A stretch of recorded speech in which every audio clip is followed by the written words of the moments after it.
প্রিয় মুসল্লি, বিশিষ্ট রেমিটেন্স যোদ্ধা শহীদ শাহ আলম ভূঁইয়া সাহেবের জানাজায় উপস্থিত অত্র ইউনিয়নের সম্মানিত চেয়ারম্যান জনাব মনিরুল হক চৌধুরী সাহেবী ওবারাকাত। আল্লাহ পাক করি আল্লাহ সকলকে জান্নাতি হিসাবে কবুল করুন। আমরা অনেকদিন যাবৎ অপেক্ষায় ছিলাম আমাদের প্রিয় ভাইটি আমাদের সামনে আসবেন, আমরা শেষ দোয়া করে তাকে কবরে দিতে পারবো। আপনারা শুনেছেন আমি তার নামের আগে শহীদ ঘোষণা দিয়েছি। মাসলাটা হলো এমন, যুদ্ধের ময়দানে নামার পরে যদি শত্রুর পক্ষ আঘাত করে, এই আঘাতে যদি মারা যায় তিনি শহীদ হন।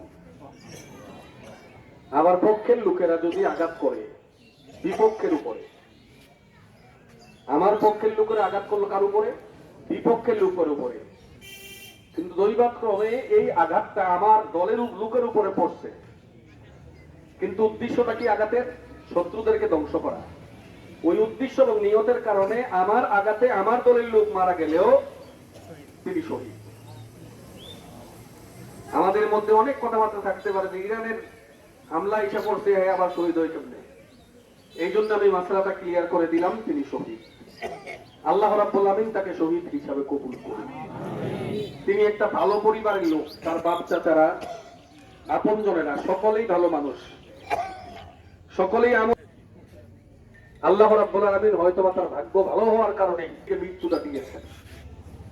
আমরা আমাদের মাঝ থেকে কেউ চলে গেলে আমাদের কিছু দেখতে পারে, কিন্তু যে চলে গেল তার কতটুকু লাভ হয়েছে এটাই আমাদের দেখার বিষয়।